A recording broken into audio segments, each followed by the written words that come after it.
News lunch box. নমস্কার, আপনি শুনছেন রেডিও মানি 9 আর এখন সময় নিউজ লাঞ্চ বক্সের।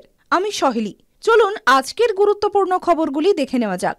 এই বুলেটিনে আমরা আপনাকে জানাবো ব্যবসা ও অর্থনীতির সঙ্গে জড়িত বেশ কিছু খবর, যা আপনার জীবন ও পকেটের সঙ্গে ওতপ্রোতভাবে যুক্ত। সরকার তার মজুত বাড়াবার জন্য এবছর 5 লক্ষ টন পেঁয়াজ কেনার পরিকল্পনা করেছে। পেঁয়াজের দাম বাড়লে এই মজুত থেকে পেঁয়াজ বাজারে বিক্রি করে দাম নিয়ন্ত্রণ করবে সরকার। উপভোক্তা বিষয়ক মন্ত্রকের এক আধিকারিকের কথায়, দাম বাড়লে তা নিয়ন্ত্রণ করতে এই মজুত বৃদ্ধির পরিকল্পনা 2024-25 অর্থবর্ষের জন্য 5 লক্ষ টন বাফার স্টক তৈরি করতে কেন্দ্রীয় সরকার বাজার মূল্যে কৃষকদের কাছ থেকে পেঁয়াজ কিনতে শুরু করেছে। পেঁয়াজের দাম বাড়লে এই মজুত থেকে সরকার পেঁয়াজ বাজারে বিক্রি করে দাম নিয়ন্ত্রণ করবে। দেশের বৃহত্তম ব্যাংক এইচডিএফসির কর্মীদের জন্য সুখবর। এবার থেকে কর্মীদের চাকরি ছাড়ার সময় 90 দিনের পরিবর্তে 30 দিনের নোটিশ দিতে হবে। এই পরিবর্তনের উদ্দেশ্য হল কর্মীদের চাকরি ছাড়ার সম্পূর্ণ প্রক্রিয়াকে মসৃণ করা। ব্যাংকের তরফ থেকে সব কর্মীদের এই কথা বিজ্ঞপ্তি দিয়ে জানানো হয়েছে। এর ফলে কোনো কর্মী চাকরি ছাড়লে তার রিপোর্টিং ম্যানেজারকে 30 দিনের মধ্যে রিলিজ করে দিতে হবে। এইচডিএফসি হল দ্বিতীয় বেসরকারি ব্যাংক যারা তাদের কর্মীদের নোটিশ পিরিয়ডের সময়সীমা কমিয়ে দিয়েছে।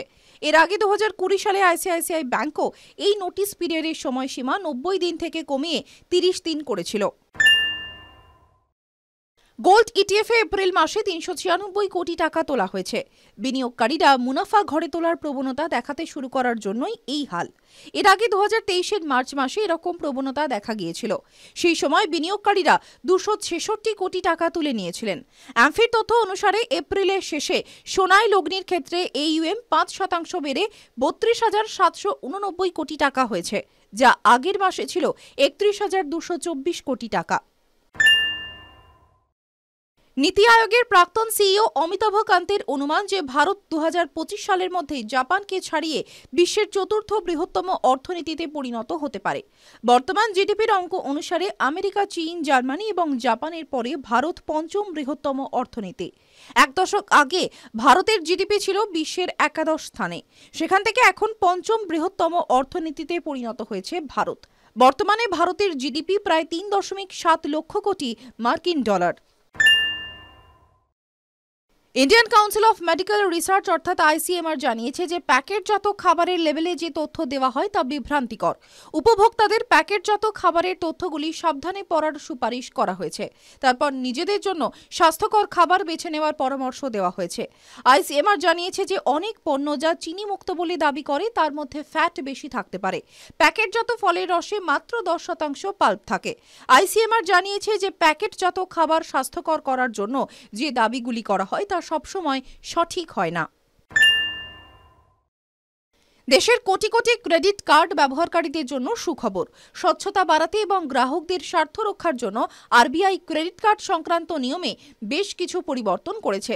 সবচেয়ে বড় পরিবর্তন হলো এখন আপনি ক্রেডিট কার্ডের বকেয়া পরিশোধের জন্য নির্ধারিত তারিখের পরেও 3 দিনের অতিরিক্ত সময় পাবেন। এর মানে হলো আপনি যদি নির্ধারিত তারিখের 3 দিন পরেও ক্রেডিট কার্ডের বকেয়া পরিশোধ করেন তাহলে আপনাকে কোনো সুদ গুনতে হবে না। পাশাপাশি এখন গ্রাহকরা তাদের পছন্দ অনুযায়ী কার্ডের নেটওয়ার্ক বেছে নিতে পারবেন। প্রয়োজনে 7 দিনের মধ্যে ক্রেডিট কার্ড বন্ধও করা যাবে। সংশোধিত নিয়ম অনুযায়ী কার্ড প্রদানকারী ব্যাংকগুলি যদি তা না করে তাহলে তাদের কার্ডের গ্রাহককে লেট ফি হিসেবে প্রতিদিন 500 টাকা করে জরিমানা দিতে হবে। টাটা মোটরস ভারতে তার জনপ্রিয় এসইউভি নেক্সনের নতুন এন্ট্রি লেভেল ভেরিয়েন্ট লঞ্চ করেছে। এর মধ্যে রয়েছে পেট্রোল মডেলের স্মার্ট অপশনাল ভেরিয়েন্ট এবং ডিজেল মডেলের স্মার্ট প্লাস এবং স্মার্ট প্লাস সানরুফ ভেরিয়েন্ট।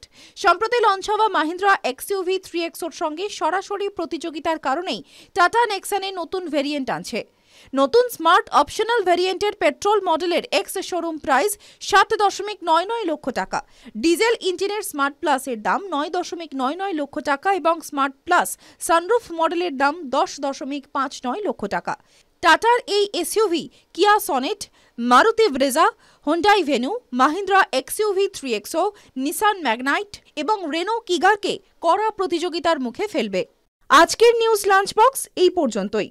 শুনতে থাকুন রেডিও মানি 9। ব্যবসা ও অর্থনীতির সর্বশেষ খবরের আপডেট পেতে এখনই মানি 9 সুপার অ্যাপ ডাউনলোড করুন। News lunch box.